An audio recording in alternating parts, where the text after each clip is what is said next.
Viva! Eu sou a Luana Plácido. E eu, a Sofia Baió. Neste Repórter 360 procurámos perceber se Portugal é realmente um Estado laico.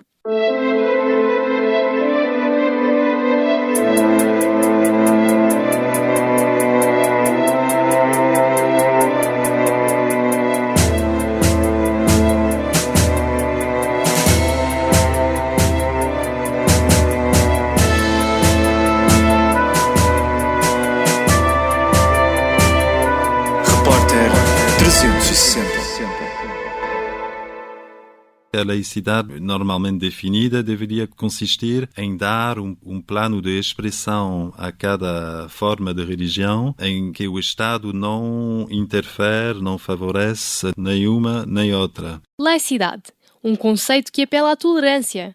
Mas tem esta tolerância algum tipo de preferências?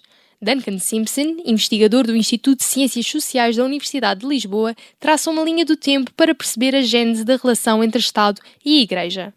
Se avançarmos um pouco no tempo, podemos pensar, por exemplo, na sociedade de ordens que imperava na Europa durante a Idade Média, em que o clero era a chamada primeira ordem, o primeiro Estado, e em que a Igreja Católica tinha um papel fortemente estruturante na sociedade, agindo diretamente na esfera temporal. Por exemplo, recebia o dízimo dos camponeses e servos, erradicava brutalmente a heresia através da Inquisição e conferia uma autoridade de direito divino ao rei. Por isso, diria que é uma relação que vem de muito longe mesmo.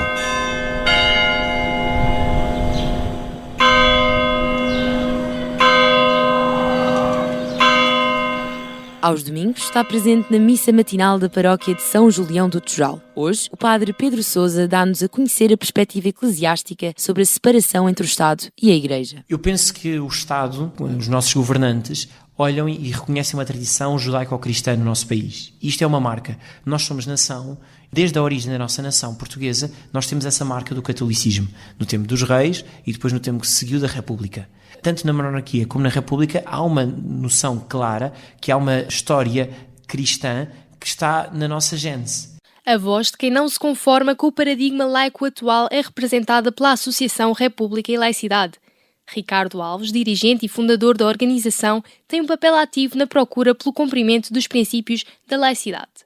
A Constituição de 1976 criou obrigações ao Estado em matéria de saúde, educação e assistência social. Isso está definido na Constituição de uma forma muito clara. A maneira como a Constituição se refere à questão religiosa é totalmente diferente. Diz que deve haver liberdade de religião, deve haver liberdade de consciência, mas não fala em nenhum sítio em apoiar. Portanto, parece-me claro que não é constitucional apoiar financeiramente a religião.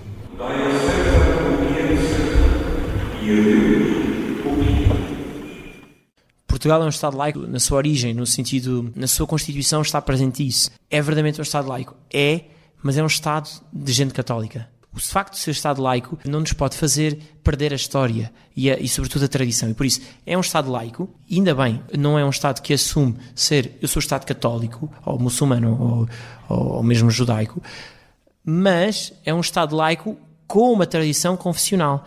A Igreja Católica foi, desde sempre, uma instituição estruturante na sociedade portuguesa, que remonta aos primórdios da nação. No entanto, a tradição não tem sido desde sempre contínua. Em que momento da história se torna possível identificar um corte de relações entre as duas entidades? Em 1913, precisamente depois da aplicação da Lei de Separação de Afonso Costa, em 1911. Esta lei era, em certos aspectos, agressivamente anticlerical. Por exemplo, advogava a expulsão dos jesuítas, a extinção das ordens religiosas, alterou feriados e tentou, essencialmente, interferir também diretamente no próprio funcionamento da Igreja Católica. Mais do que fragilidade, no início do século XX, verificou-se um corte de relações entre o Estado e a Santa Sé.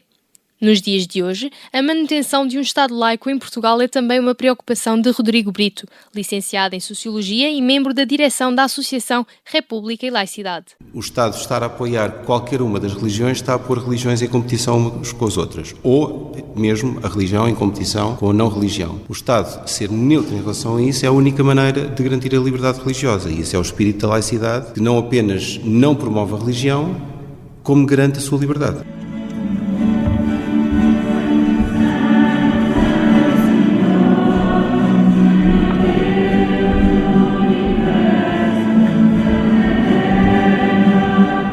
Não faria sentido agora apagarmos todos os dados das religiões em Portugal, e muito menos do cristianismo, que é a base na qual crescemos e nascemos. E por isso, é verdadeiramente um Estado laico? É, mas quem defende o Estado laico há de aprender a defender que o Estado tem uma tradição. E por isso, seria uma utopia achar que um Estado que seja laico não pode ter um sinal de religião. No caminho da discussão sobre a laicidade do Estado português há uma paragem obrigatória, a Concordata de 2004. É um documento que reconhece a vertente jurídica da Igreja Católica e os direitos dos eclesiásticos no seio da sociedade portuguesa. A Concordata também reconhece o segredo de confissão, ou seja, os eclesiásticos não são obrigados a revelar aquilo que tomam conhecimento em consequência da sua, entre aspas, profissão.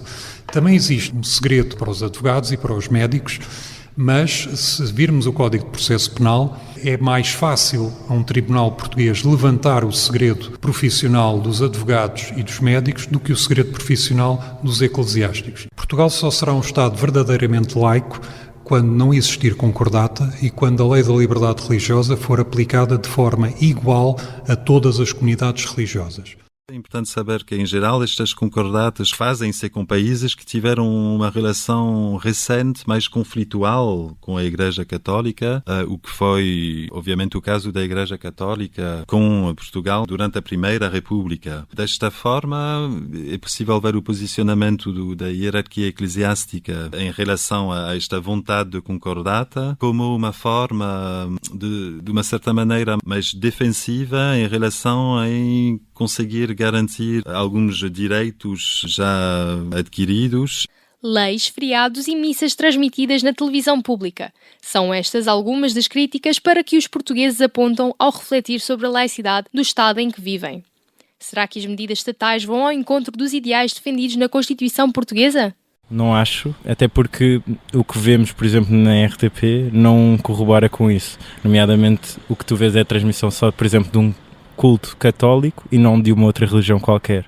Os feriados que nós temos são todos maioritariamente relativamente à Igreja, portanto não há assim muita coerência entre o que está escrito e o que está em prática.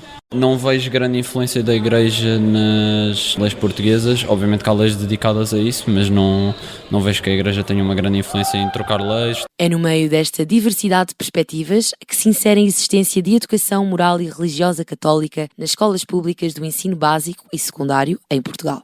A disciplina é assegurada pelo Estado e assume-se como um espaço em que os crentes têm a possibilidade de divulgar os valores preservados pela Igreja Católica. Pode esta medida garantir a liberdade de ensino? Ou, por outro lado, funcionar como um entrave à liberdade religiosa? A Igreja tem uma palavra a dizer aos crentes que a quiserem ouvir sobre a educação. O que é bom na educação? Quais são os bons princípios de educação? Mas também tem a dizer que pode oferecer ajuda a quem quer de uma educação social. E por isso a educação moral religiosa católica é, em primeiro lugar, uma educação moral. Que aponta para o quê?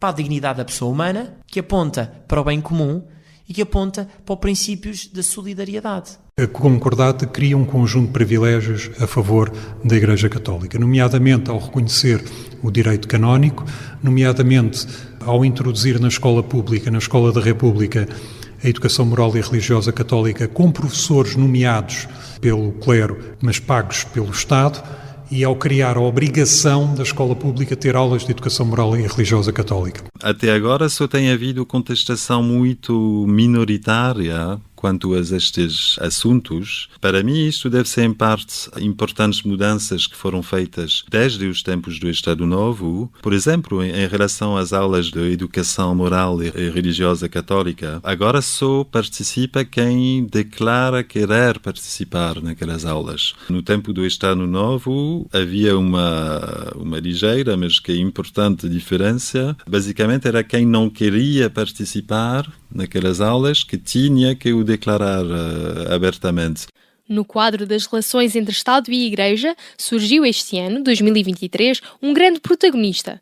A Jornada Mundial da Juventude marcou o início de um novo capítulo de debates acerca da laicidade. Mais de 1 milhão de peregrinos chegaram a Portugal em agosto para acompanhar a visita do Papa Francisco à capital portuguesa. Um evento religioso de tamanha proporção implicou custos financeiros à mesma medida. Será que o investimento foi recuperado? Essas são contas de outro Rosário. Durante aquela semana, todas estas pessoas deixaram cá e gastaram cá dinheiro, porque, no fim de contas, pagaram um valor associado à despesa da jornada, mas chegam e depois querem mais uma água, e mais um gelado, e mais um café, e depois uma lembrança, e uma camisola, e sei lá, até se calhar levaram daqui umas latas de sardinha, e até provavelmente também levaram algum chocolate, ou um vinho do Porto.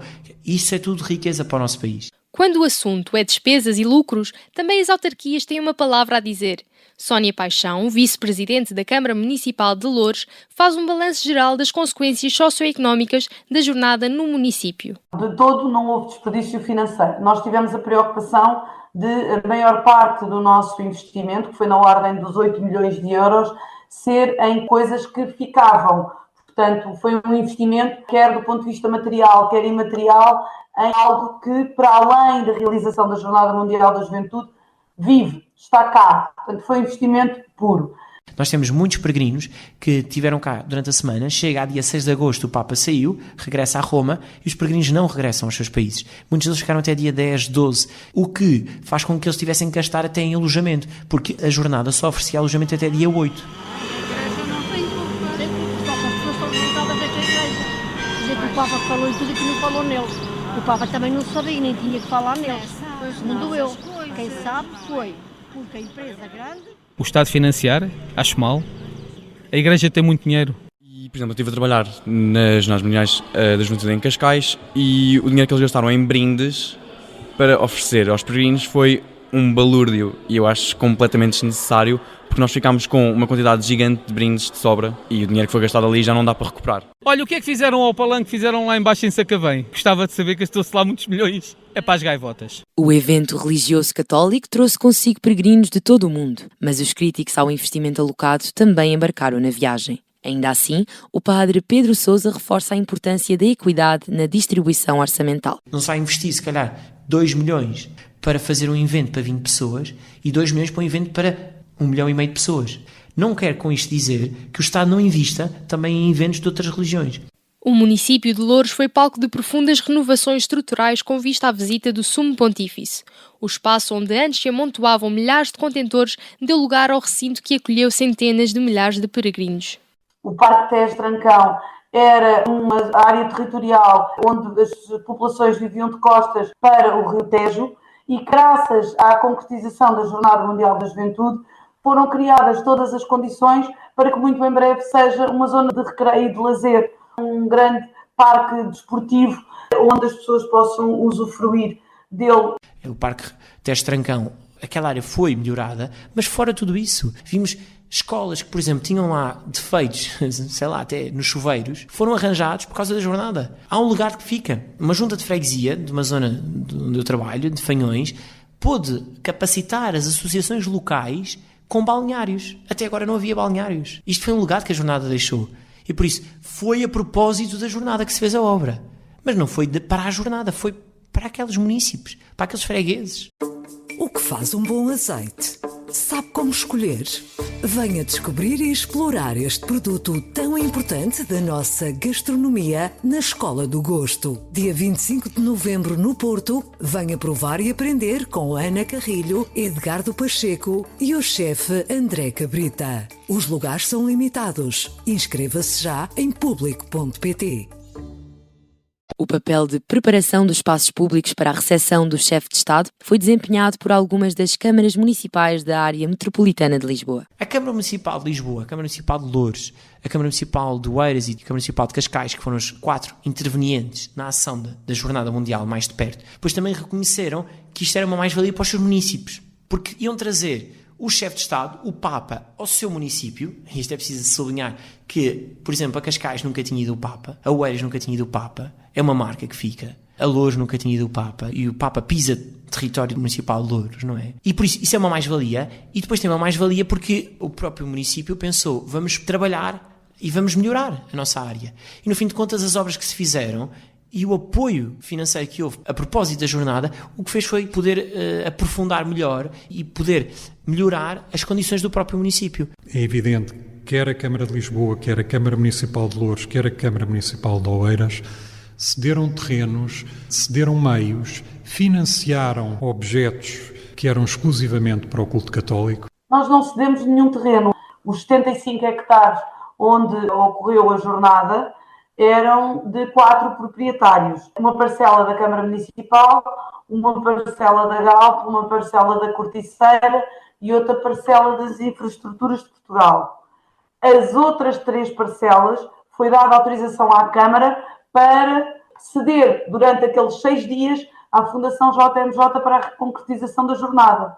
O investimento por parte das autarquias nem sempre agrada a gregos e a troianos, mas Sónia Paixão mostra-se confiante de que o legado da jornada perpetuará na comunidade de Louros. A maneira com que a Câmara de Louros encarou a Jornada Mundial da Juventude foi como uma excelente oportunidade para o nosso concelho de fazermos parte do maior evento que alguma vez o nosso país tinha acolhido e vimos o valor despendido como um enorme investimento pelo retorno que este evento trouxe para o nosso concelho e do modo geral.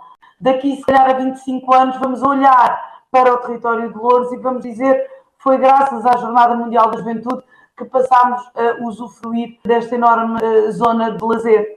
Juntou tanta gente, tanto jovens que nunca se juntariam.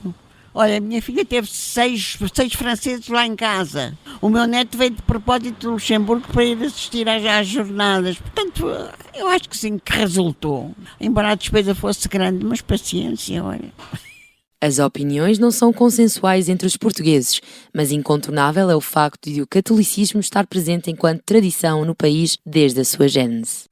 Eu creio que os portugueses reconhecem na Igreja Católica um lugar de comunhão e um lugar de uma instituição credível, com muitos anos de experiência em Portugal. Com as suas debilidades, temos o caso dos abusos sexuais mais recentes e que manchou a Igreja, mas é uma instituição credível. E isso bastaria pensar na quantidade de gente que aposta na Igreja para educar os filhos, para acompanhar os idosos, para educar as crianças, para recorrer quando é necessário uma ajuda social. Eu acho que há alguma indiferença na sociedade portuguesa, aliás, a estas questões. Por um lado, a sociedade portuguesa é cada vez menos religiosa. Por outro lado, há como que, e vê-se isso na política, como que uma aceitação implícita de que se pode e deve definir a cultura portuguesa por referência a uma religião. Ainda temos muitos crentes que nos pedem auxílio, que nos pedem que eduquemos as crianças na catequese, nos escuteiros. É um maior movimento juvenil em Portugal, é o escutismo católico português, é o CNE, o Corpo Nacional de Escutas. Isto é uma marca importante. E é preciso dizer, graças a Deus, ainda há muita gente que reconhece na Igreja Católica em Portugal o lugar para batizar, para casar e também para fazer um sacramental, que é o funeral. Cada vez mais, a frágil relação entre o Estado e a Igreja se assemelha a uma corda bamba aos olhos dos portugueses.